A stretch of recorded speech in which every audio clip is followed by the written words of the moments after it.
Assalamu alaikum, Sheikh. We have a question for you. Can you please define intelligence? Is there a pure intelligence, or there is a spiritual intelligence, a practical intelligence, a useful and a useless or harmful intelligence? How do we develop the right intelligence? And then how we use it for becoming a complete human being, doing good and not harming people? Thank you. So this is a very big matter, and there is a big misunderstanding about what is intelligence and what is our mind and how they are related to each other. So first of all, we need to understand that when we are born, we are coming from a very, very high place where intelligence is the common language. And this intelligence is a supreme intelligence. It is the intelligence where all the beings there submit to it and accept it and are a part of it also. Now, when we come in this life, when we come in this body, we get in a very early age thrown into what we call the pain body. And it is not by intention of our parents or the society. It is just something which has to happen. It is part of our evolving. It is part of the necessary suffering to do all this and to experience all our experiences. We need a certain portion of suffering. That's why you will not find a soul on earth without suffering, in the beginning especially. So when we are in this pain body, we create a mind which is the troubled mind. And the troubled mind has no answers for us. It cannot answer our situation. It cannot answer why we are here, what we are here for, from where we come from where we go to. It has no answers. It is cut off from the higher intelligence. But it thinks that it has all the answers. So it starts to dialogue with itself permanently. It starts to speak to itself permanently. But our own dialogues, our own conclusions never satisfy us really to the deepest core.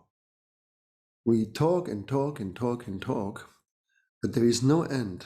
It doesn't give us a real answer. It doesn't give us a satisfaction that we can really become quiet in ourselves.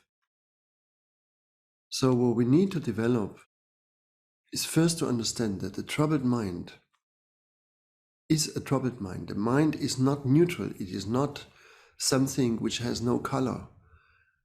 And in the tradition, we distinguish two kinds of minds. So the first one is a troubled mind. The second one, when you master the troubled mind, when you recognize it as it is, when you bring it to the right position, is what you can call the supermind or the higher intelligence or whatever name you want to give it. I like the name supermind because you could also call it supramind. It is the higher one. It is the mind which is completely disconnected from the pain body. It has nothing to do with it. It sees things in a very different context. We could also call it the cosmic mind because it considers always as first your cosmic situation. And then it has this ability to retrieve the information it gets from the cosmos to your personal situation and give you the best. It works for you. Like my master said many times to you, you have a higher intelligence, but you have to apply it for yourself. You have to make it to work for yourself and not against yourself. And when he said that, of course, I knew that there is a truth in it. but I couldn't grab it because I thought, where do I work it consciously against myself? And that is the problem. As long as you don't see the nature of your troubled mind, you believe that your mind works for you, it benefits you. This is not the case, and this you see that in your emotional state, which is never stable, which is usually very, very easy to manipulate by the informations you hear, by the situations you are going through, which comes to you. So the first thing we need to do is to understand that your I-ness, your I amness, is connected with the breath, and the breath, you experience it not in the mind. You don't experience your breath in the head. Even you breathe through the nose, you breathe through the mouth, but you breathe in your lungs, in your heart area, you breathe in the belly. These are the two places you have to concentrate. This is where your I amness is located. So when we understand that the heart is the sun, the power of the sun, that when you look at the sun with closed eyes, you feel an immediate peace, you feel an immediate happiness, because the sun has this message of happiness. And when you hold your belly with your two hands, again, you feel a kind of strength, a kind of comfort, no? And this is what we do, for example, when we do our prayers. Men, they do that. Women, they hold their heart because they don't need this comfort in their womb, because they have another womb. They have a better womb, let's say, the womb which can receive life. That's why their womb is not so disturbed than the man's womb, you know. So when the heart is clear, that you are in the heart and you look to the sun of your heart, then you speak from your heart to your troubled mind. And what do you speak to it? You say, shh, be quiet, do not talk, be quiet, don't discuss, don't argue within yourself, don't argue with others as well, don't make you and hold yourself in this troubled mind. And when you do that, when you speak to your mind from the center, from your position, from you, it will submit, because it's there where there is your authority. Many people think they have an inner master, they want to open the third eye, and so on and so on. And this is not going to happen ever, unless you master your position where their I amness is, and this is in the place of your heart, of your chest, and it's connected to the planet of the sun. It's the sun there, you know. So the higher mind, the supermind, the cosmic mind, is represented by the planet Jupiter. And Jupiter is the biggest planet in the system. And it even affects the sun. This is why we still have a relationship, but it is a friendly relationship. It is a conscious relationship. And in that moment, when you shift to this other mind, which means you go out of the pain body, you just step out. You don't go in psychology, you don't do all these things, you step out like a snake leaves her skin. In that moment, you find the control over your troubled mind. It will become quiet, and you can reside in your heart peacefully, and you can hold your emotions peacefully. And this is when the mind will start to work for you. Yeah. So intelligence is something which belongs to the cosmic field, which belongs to the Creator, the Supreme Intelligence, which is called Aql also in Arabic. The highest gift we have been given is this Supreme Intelligence. Yeah. And this is how we take part in the divine creation and how we can become a part of it and experience these conditions the divine is into it.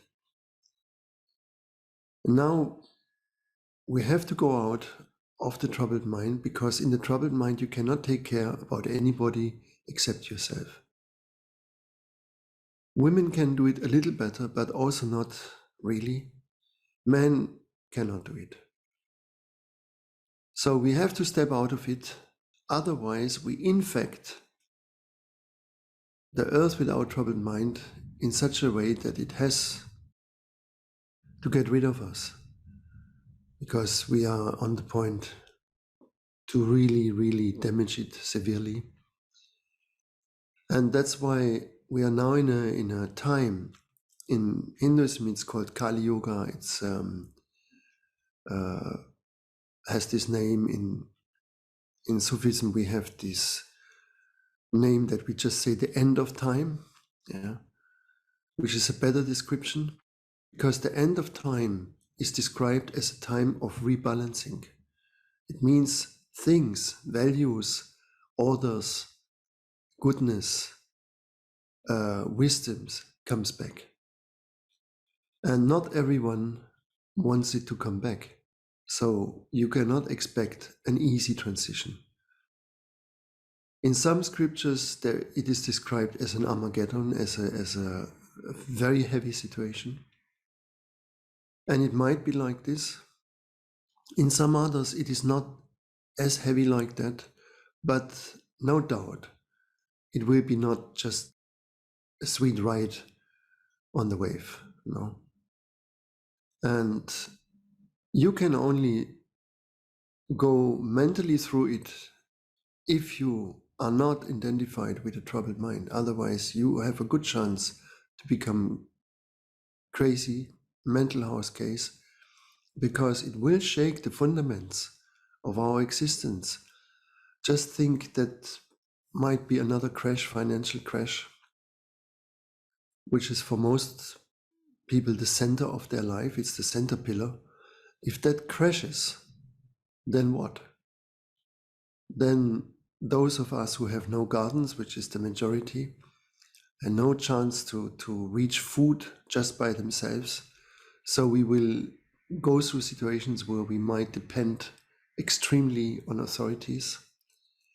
And all this, of course, has consequences. And we shall see what is going to happen, no?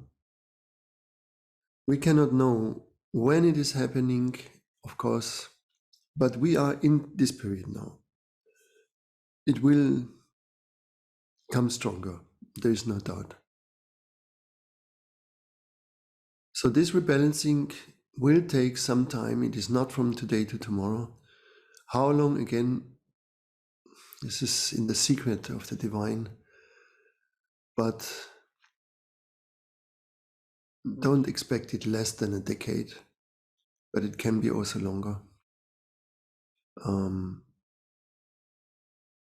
So we are invited to make this step out of our pain body, of the troubled mind, and go to the higher one. And that enables us to go through this situation and to master it.